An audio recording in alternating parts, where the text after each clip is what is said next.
Hello दोस्तों, हमारा YouTube channel में आपका स्वागत है। आज हम इतिहास की पढ़ाई करेंगे और देखते हैं कि इतिहास की पढ़ाई हमें क्यों ज़रूरी पड़ी। जब अंग्रेज़ यहाँ आए तो यहाँ के शासन प्रशासन करने में उन्हें बहुत सी कठिनाई का सामना करना पड़ा, क्योंकि यहाँ का सांस्कृतिक क्या है और बहुत सारे बोलचाल की भाषा उनको समझने में बहुत सारी दिक्कत हुई, खास करके न्याय करने में, क्योंकि दोनों का अलग अलग स्रोत था। हिंदू का जैसे स्रोत की बात करते हैं तो हिंदी में मनुस्मृति के द्वारा न्याय किया जाता था, और ये मुस्लिम की बात करते हैं तो मुस्लिम में शरीयत के द्वारा उसका न्याय किया जाता था। तो दोनों का सज़ा भी अलग अलग था, इसलिए अंग्रेज़ों के द्वारा दोनों का एकीकरण करने का प्रयास किया गया। अभी भी हम लॉ की बात करते हैं तो लॉ में भी दोनों में बहुत सारी भिन्नताएँ हैं। मुस्लिम का शरीयत अभी भी चल रहा है सिविल मामले में। क्रिमिनल मामले में भी अब जैसे बात करते हैं कि कहीं चोरी का दंड कुछ रुपया तक का था तो कहीं चोरी का दंड बहुत ज़्यादा था, मृत्यु दंड तक भी था चोरी का दंड। इसलिए क्या किया गया कि अंग्रेज़ों को प्रशासन या न्याय करने में बहुत सारी कठिनाई का सामना करना पड़ता था। इसलिए यहाँ की संस्कृति को जानने के लिए अंग्रेज़ों के द्वारा एक अंग्रेज़ अधिकारी है सर विलियम जोन्स, उनके द्वारा एशियाटिक सोसाइटी ऑफ बंगाल की स्थापना 1784 ईस्वी में की गई, ताकि यहाँ की संस्कृति को आसानी से जान सके। उसके बाद इसी सिलसिला में आगे मुंबई में भी 1804 ईस्वी में क्या होता है कि एशियाटिक सोसाइटी ऑफ बम्बई की स्थापना होती है। उसके बाद वही Asiatic society of great Britain की स्थापना लंदन में की जाती है 1823 ईस्वी में। तो यही का सिलसिला जारी होता है। हम ज़्यादा फैक्ट की ओर नहीं बढ़ेंगे, क्योंकि जितना ज़्यादा हो जाता है, कुछ ज़्यादा ही ऑब्जेक्टिव हो जाता है, तो क्या होता है कि हमें पढ़ने में कठिनाई होती है। इसलिए हम कोशिश करेंगे कि हम कॉन्सेप्ट को ही ध्यान में रख कर चलेंगे, ताकि अधिक से अधिक समय तक याद कर सकें। तो हम जितना भी इसका पुरातात्विक साक्ष्य है उसको हम जिस चैप्टर में उसका ज़रूरत पड़ेगा उस अनुसार हम उसको देखते चलेंगे। तो इसको हम देखते हैं भारतीय इतिहास को।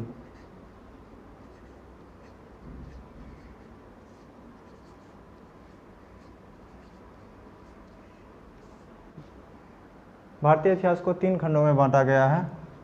भारतीय इतिहास जैसे प्राचीन भारत,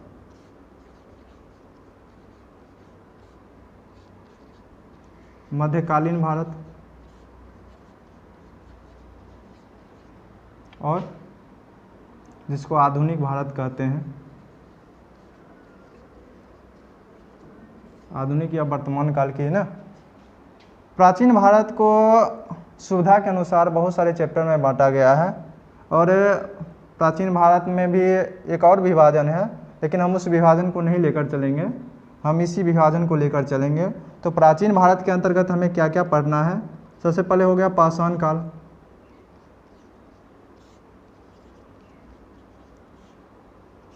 उसके बाद ताम्रपाषाण काल,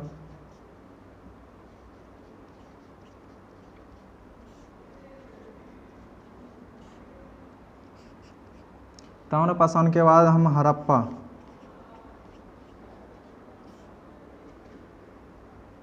हड़प्पा संस्कृति पढ़ेंगे। हड़प्पा के बाद आप लोग को पता होगा हमारा वैदिक सभ्यता आता है।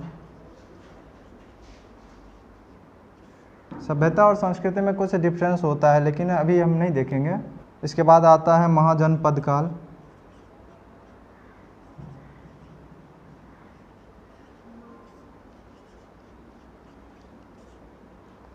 इसी प्रकार आगे बढ़ेंगे। महाजनपद काल के बाद आता है मौर्य काल, मौर्योत्तर काल। तो हम पाषाण काल से शुरुआत करेंगे, हम ज़्यादा विस्तार नहीं लेकर पाषाण काल से ही शुरुआत करते हैं। देखिए, प्राचीन भारत की इतिहास हम कैसे अध्ययन करेंगे। प्राचीन भारत की इतिहास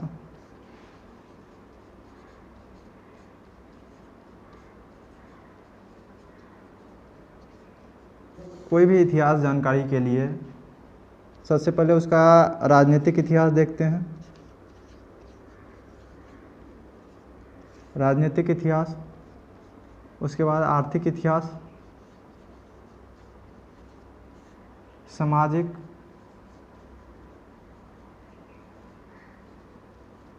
उसके बाद आता है सांस्कृतिक।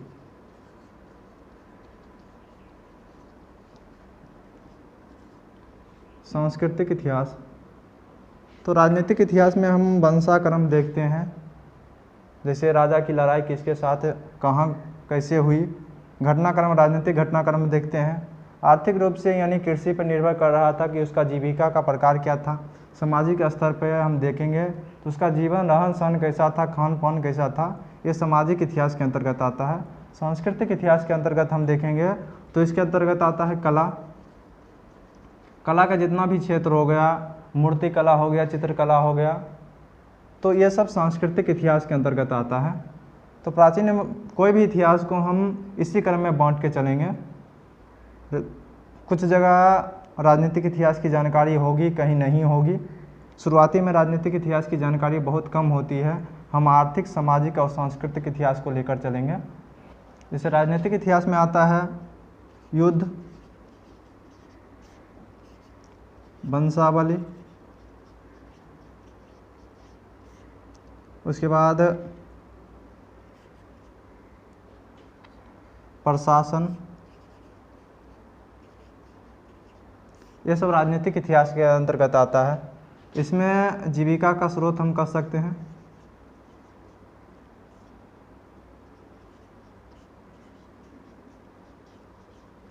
जीविका का स्रोत यानी का विकास कब हुआ, ये सब आर्थिक इतिहास के अंतर्गत आता है। सामाजिक इतिहास के अंतर्गत उसका जीवन यापन कैसा था, जीवन यापन के बारे में जानेंगे।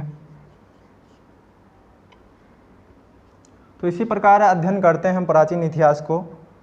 तो चलते हैं, देखते हैं हम पाषाण काल में किस प्रकार की राजनीतिक का अध्ययन हम कर सकते हैं। राजनीतिक इतिहास है या नहीं, आर्थिक इतिहास है या नहीं, हम किस प्रकार अध्ययन करेंगे। हम पाषाण काल से शुरुआत करते हैं।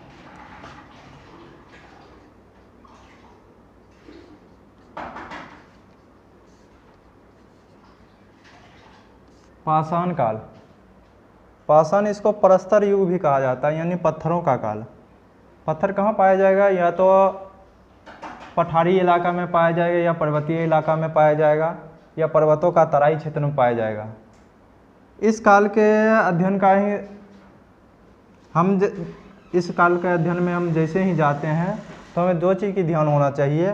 ये वही जगह पाया जाएगा जहाँ क्या होगा, पत्थर भी होना चाहिए और नदी भी होना चाहिए, क्योंकि हम जितना भी संस्कृति देखते हैं उसका विकास नदी के किनारे ही हुआ है, यानी नदी घाटी क्षेत्र में हुआ है। तो हम पाषाण काल की बात करते हैं, तो पाषाण काल के जानकारी का हम स्रोत देख लेते हैं। हम पहले ही बताएं कि स्रोत हम प्रत्येक चैप्टर वाइज देखते चले जाएंगे। एक ही बार सभी स्रोत को याद करने के बाद दिक्कत हो जाती है, इसलिए हम प्रत्येक चैप्टर में थोड़ा थोड़ा सा जो स्रोत है उसके जानकारी का, उसको हम अध्ययन करते चल जाएंगे। तो स्रोत दो प्रकार का होता है, एक होता है साहित्यिक स्रोत, दूसरा होता है पुरातात्विक स्रोत।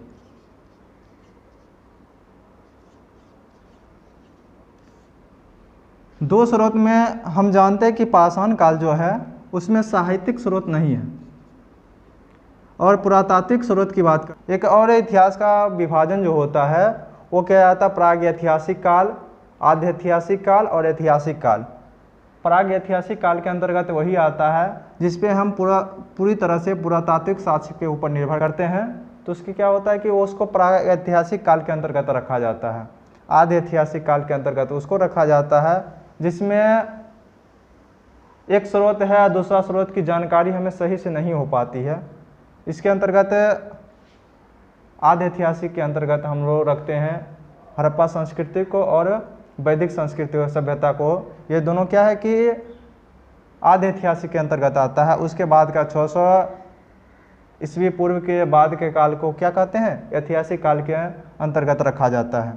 तो हम लोग विभाजन को ज़्यादा नहीं देखेंगे, अध्ययन के सुविधा के अनुसार हम लोग क्या करते हैं, चैप्टर का विभाजन करते हैं, इसलिए इसका विभाजन किया गया है। तो पाषाण काल पूरी तरह से पुरातात्विक स्रोत के ऊपर निर्भर है। तो हम जितना भी चीज़ देखेंगे पुरातात्विक स्रोत के अंतर्गत क्या क्या आएगा। उस समय सिक्का का विकास नहीं हुआ तो यहाँ सिक्का आएगा नहीं, तो यहाँ पत्थर के उपकरण हो गया।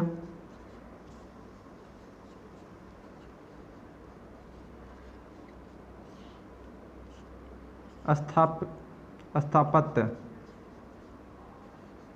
इसको देखें, स्थापत्य मतलब होता है कि कोई मकान बनाया गया या नहीं उस समय, उसको हम ध्यान में रखेंगे। तो उस समय तो मकान का कोई जानकारी नहीं मिलती है। जैसे स्थापत्य के अंतर्गत आया, जैसे ताजमहल, लाल किला हो गया, ये सब मुगल कालीन स्थापत्य है। तो स्थापत्य को भी ध्यान रखना जाता है। चित्रकला, जानते हैं कि इस काल में चित्रकला, भीमबेटका नामक एक जगह है, वहाँ चित्रकला का विकास हुआ था। तो चित्रकला हो गया। इसी प्रकार का कुछ स्रोत है जिसको हम लोग इस चीज़ को देखते हैं, जैसे सिक्के हो गया। तो ये सब देखेंगे कि इसके जानकारी का पुरातात्विक स्रोत क्या क्या है। साहित्यिक स्रोत तो पाषाण काल में विकास हुआ नहीं था, तो इसलिए हम लोग मुख्य रूप से पुरातात्विक साक्ष्य के ऊपर निर्भर करते हैं। तो हम लोग देखते हैं कि पाषाण काल का विभाजन कितने रूप में किया गया है।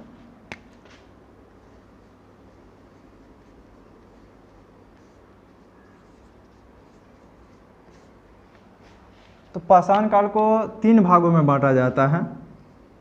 जैसे आप देख सकते हैं कि एक होता है पूरा पाषाण काल,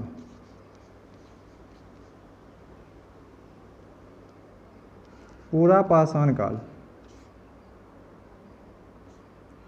उसके बाद होता है मध्य पाषाण काल,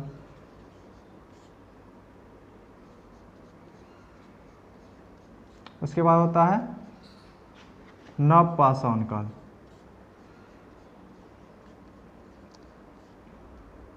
तो पूरा पाषाण काल का जो समय है वो लिखा जाता है 6 लाख से लेकर 10,000 ईस्वी पूर्व तक। 6 लाख से लेकर 10,000 ईस्वी पूर्व तक। इसको लेकर घबराना नहीं है, कहीं कहीं दूसरा भी दिया हुआ मिल जाएगा। तो इसके लेकर 2.5 लाख से भी लिखा हुआ रहता है, तो इसको हम ज़्यादा इग्नोर करेंगे क्योंकि इसका भी विभाजन है। उसके बाद मध्य पाषाण काल का जो समय है वो 10,000 से लेकर 9,000 ईस्वी पूर्व तक इसका समय है। नव पाषाण काल का जो समय है उसको लिया जाता है 9,000 से लेकर 2,000 ईस्वी पूर्व तक।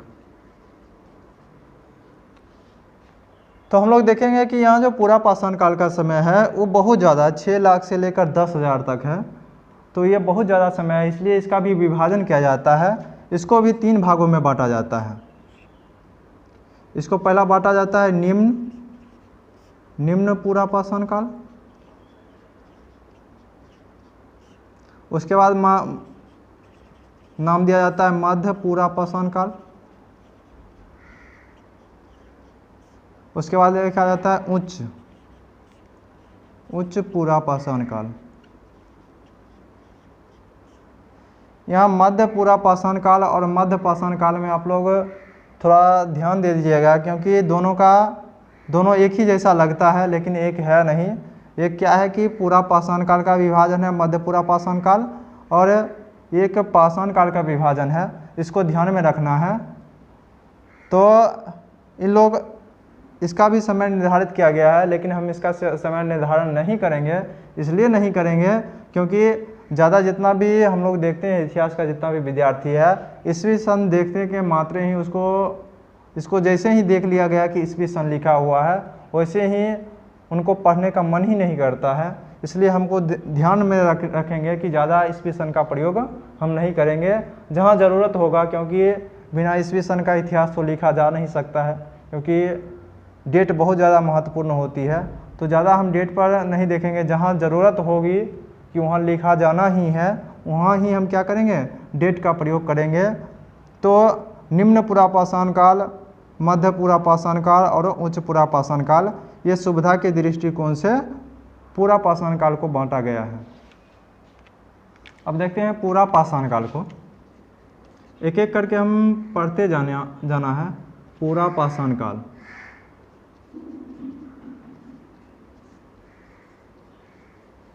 इसका हम जो विभाजन किए थे, निम्न पूरा पाषाण काल,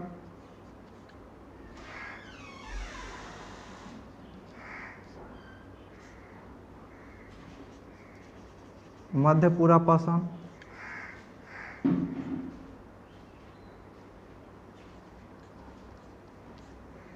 और उच्च पूरा पाषाण।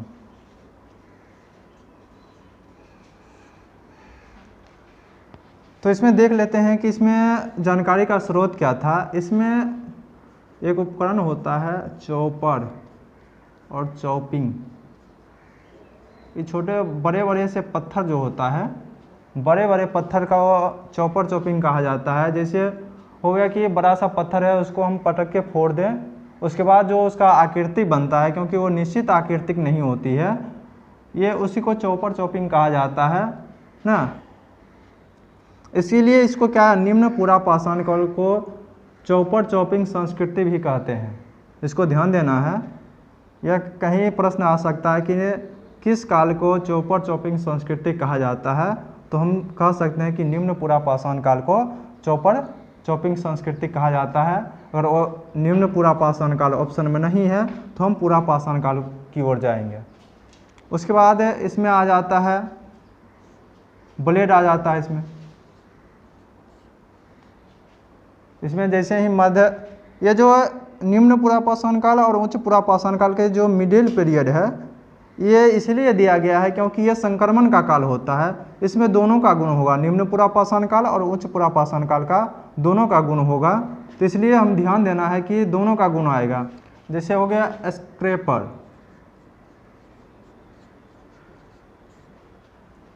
स्क्रैपर जो है ये पत्थरों का फलक से बनता था।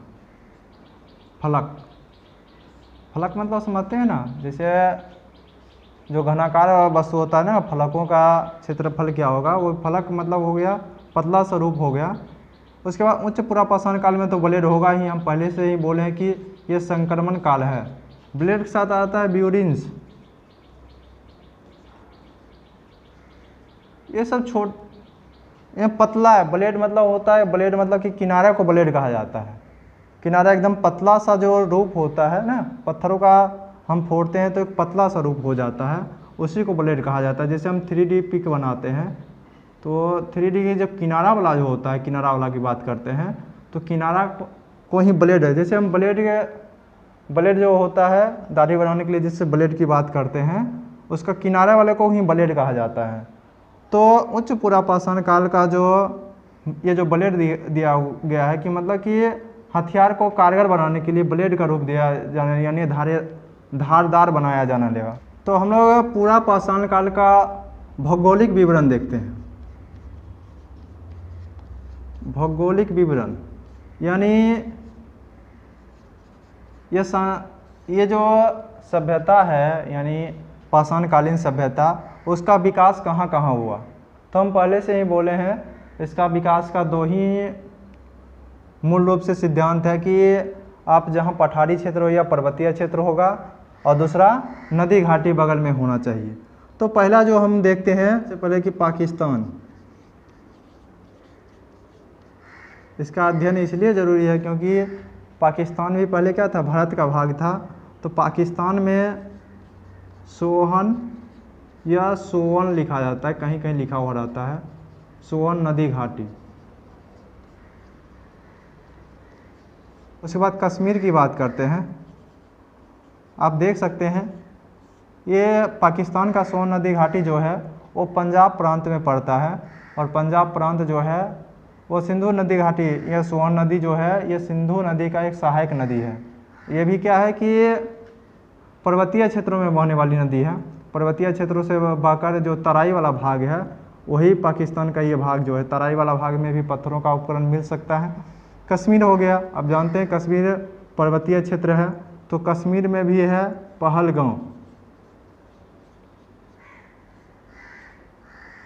पहलगांव का आप नाम सुनते होंगे। पहलगांव में भी क्या है कि पूरा पाषाणकालीन, ऊपर में लिख देते हैं हम, पूरा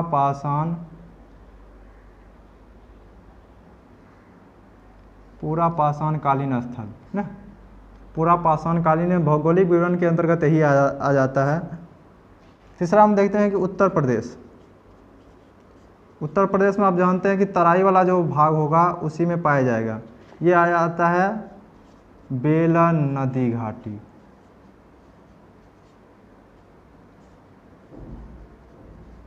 ये उत्तर प्रदेश के मिर्ज़ापुर जिला, नाम सुने होंगे मिर्ज़ापुर का, वेब सीरीज चल रहा है इसके नाम से, वही मिर्ज़ापुर है ये, बेला नदी घाटी मिर्ज़ापुर। और इसका भाग कुछ इलाहाबाद में भी पड़ता है, इलाहाबाद। उसके बाद आ जाते हैं मध्य प्रदेश। आप जानते हैं कि मध्य प्रदेश वाला जो भाग है वो पठारी क्षेत्र है, और पठारी क्षेत्र में ही आता है, पठारी क्षेत्र में एक नदी बहती है, नर्मदा नदी, नर्मदा नदी। घाटी क्यों लिखा जाता है? नदी में आदमी नहीं बसता है, उसके बगल बगल में आदमी बसता है ना। नर्मदा नदी घाटी के किनारे में जो एक स्थल है बहुत प्रसिद्ध है, बराबर आप नाम सुनते होंगे, भीमबेटका। ये यहाँ से चित्रकारी का साक्ष्य मिला था। जैसे राजस्थान में हो गया पबरा, पबरा नदी घाटी। गुजरात में होगा नेवास, एक नेवासा, नेवासा नाम का स्थल है। उसके बाद महाराष्ट्र में, इसके सामने हम लिख देते हैं, राजस्थान, गुजरात और ये महाराष्ट्र। महाराष्ट्र में है इनाम गांव।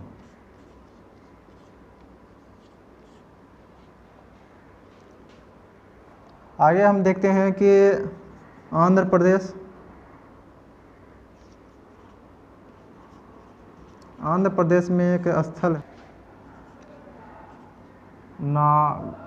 नागार्जुनीकोंडा, नागार्जुनीकोंडा, इसका नाम सुने होंगे। यहाँ से वह उपकरण कुछ मिला है पूरा पाषाण कालीन। आप लोग कमेंट बॉक्स में लिखकर बताइएगा कि नागार्जुनीकोंडा से कौन सा उपकरण मिला है। तो ये सब जो स्थल है, ये सब स्थल से क्या हुआ है कि पूरा पाषाण कालीन उपकरण प्राप्त हुए हैं। ये सब हो गया भौगोलिक विवरण।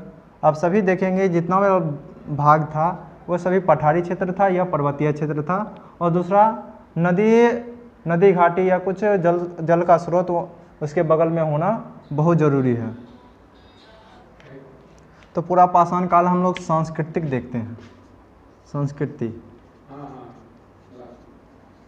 संस्कृति इसलिए कहते हैं क्योंकि ज़्यादा वो पुरातात्विक शास्त्र तो हमारे पास है नहीं, इसलिए हम इसके सामाजिक, राजनीतिक और आर्थिक जीवन का जो आधार है वो हम पत्थरों के बने उपकरण के आधार या वहाँ भीमबेटका से प्राप्त चित्रकला के आधार पर हम लोग उसका त्याग करते हैं कि उसका जीवन कैसा था।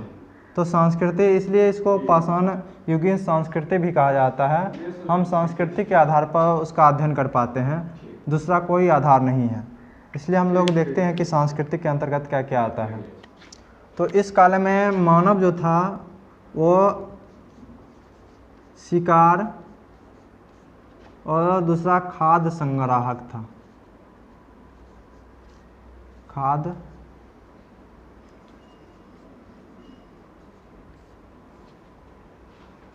शिकार करता था और खाद्य संग्राहक था। इसको दूसरी भाषा में कह सकते हैं कि उस समय सिर्फ उपभोक्ता था, यानी सिर्फ उपभोग करता था। दूसरा इस संस्कृति का है कि बड़े बड़े पत्थरों का उपकरण जो था, इसके आधार पर हम तय कर सकते हैं कि ये बड़े पशुओं का शिकार करते थे, पशुओं का शिकार करते थे।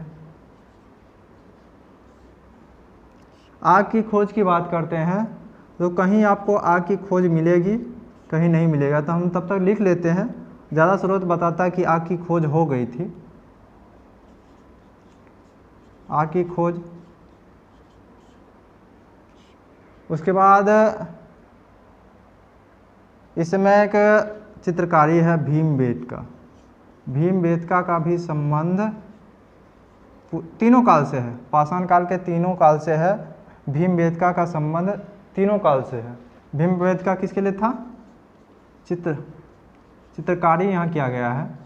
यहाँ बहुत सारे आप चित्रकारी कहीं आपको नेट पर सर्च करके देख सकते हैं कि भीमबेटका में कौन कौन सा चित्रकारी है।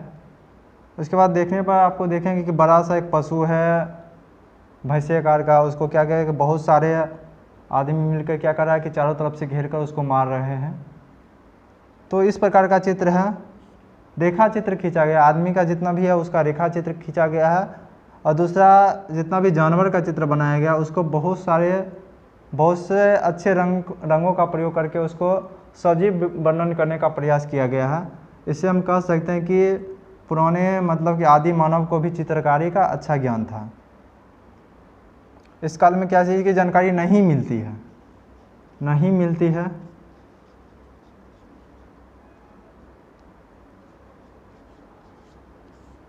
है, हमें आ जाएगा कृषि। आपको पता है कृषि नव पाषाण काल में हुआ। कृषि, पशुपालन, इस सब की जानकारी इस समय नहीं मिलती है।